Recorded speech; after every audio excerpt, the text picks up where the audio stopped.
Ça, c'est une expression aujourd'hui que nos jeunes invités connaissent. Forcément. Oui, je pense, l'expression d'aujourd'hui. Alors, elle vous est destinée, bien évidemment, et puis elle est aussi destinée à l'atelier d'écriture qu'on recevait. On a remarqué, sur différentes parties, on a reçu 2 générations assez différentes sur ce plateau, et sans doute 2 façons de s'exprimer et de communiquer assez différentes.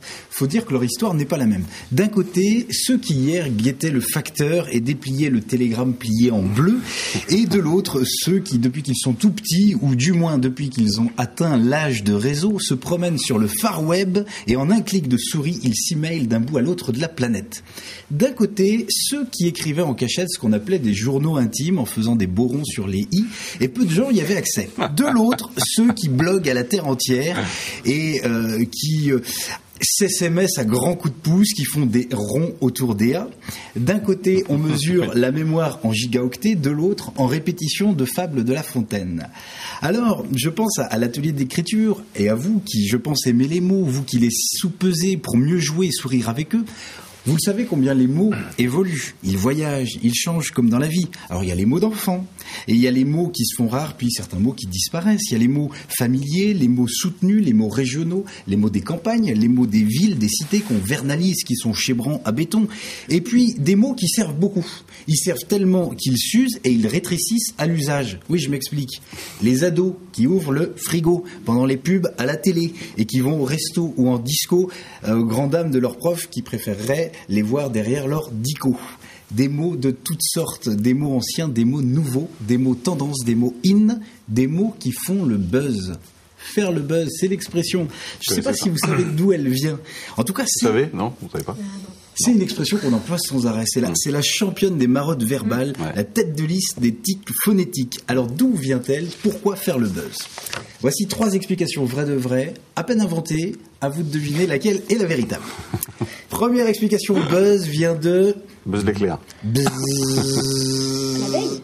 Bourdonnement d'abeilles. Ah oui. Je fais bien. Ah oui, très bien. Ça paraît un peu simple. Alors comment on va basculer vers le sens figuré ? Eh bien en fait, le bourdonnement qui devient incessant, agaçant, évoque très vite une conversation qui n'en finit pas, une conversation pleine d'excitation qui fait bourdonner.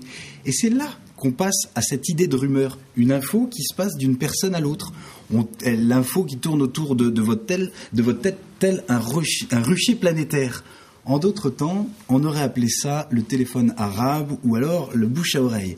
Voilà, en tout cas, c'est de l'onomatopée du bourdonnement qu'est née cette expression. Deuxième explication. En fait, faire le buzz, ça vient de l'anglais. De l'association de 2 mots anglais. Business, pour dire affaire, et busy, pour dire occupé, très très occupé, débordé. Et cette impression fiévreuse est commune aux 2 mots et a donné buzz. Troisième et dernière explication. Faire le buzz vient du buzzer ou du beeper, qui sont des éléments électromécaniques qui produisent un son quand on appuie dessus. Le beeper bip, le buzzer buzz. Et c'est grâce aux jeux télévisés que cette expression est née. En appuyant sur le buzzer, on prend la parole et on va donner la bonne réponse. Plus on buzz, plus on gagne. Faire le buzz, c'est devenu synonyme de réussite et de succès. Ah, pas mal. Voilà, donc 3 explications. Le bourdonnement des abeilles, qui donne naissance à la rumeur, l'anglais buzzy business ou buzzer de la télévision. Vous avez une idée, tous les deux ? Je penche plus pour l'anglais, moi. Ouais. L'anglais. Yes. Buzzy business. Thomas ? Je veux dire les abeilles. Les abeilles. abeilles. Très bien. Je suis comme l'anglais. L'anglais, Catherine. Ouais, version télé, ouais. Version télé, c'est pas mal aussi. Version télé, Moi, je dirais la 2 aussi, mais bon. D'accord. Bon, on verra ça tout à l'heure dans la 3e partie. On va retrouver d'abord Edwige Richard pour les titres.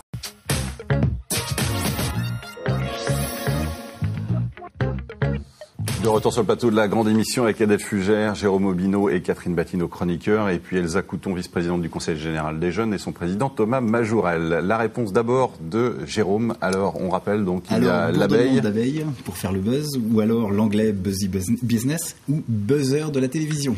Alors, eh bien, cher président, vous allez faire le buzz. C'est la bonne réponse, c'est le bourdonnement. Ah, c'est vrai ? Ah, pas mal. Ouais, c'est celui-ci. C'est ça, exactement. Ah bah alors. Buzz toujours, tu m'intéresses. Alors qu'il fasse ou non le buzz, à l'atelier d'écriture avec Bernadette et Fabienne, Tous les mots les intéressent. D'ailleurs, c'est eux qui les font buzzer, ils les font sonner. Sur les lignes de leur cahier à grands coups de rimes riches, ils les rythment, ils les dissèquent, ils leur donnent des ailes, ils les font danser pour la grande parade. Waouh, la grosse hyperbole. Oh, la belle ellipse solaire. Trop forte l'anaphore. Démente l'assonance. Un vrai défilé de mots.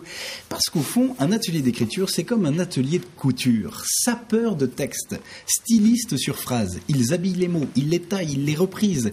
Ils font dans le sur-mesure, mesure à 2 temps, mesure à 3 temps. Ah oui, ils aiment en découdre avec les rythmes. Ils brodent, ils retouchent, ils leur mettent des chapeaux, des majuscules, point après point. Ils travaillent toutes les matières. Ils font aussi bien dans le feutré que dans le velours ou dans la soie.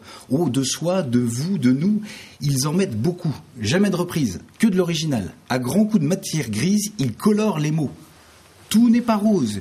Il y en a qui marquent d'une pierre blanche parce qu'ils les font rire jaune. Ça dépend de leur morale. Ils ne font pas qu'habiller les mots.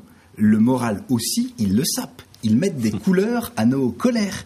Ils savent combien les mots peuvent guérir les mox.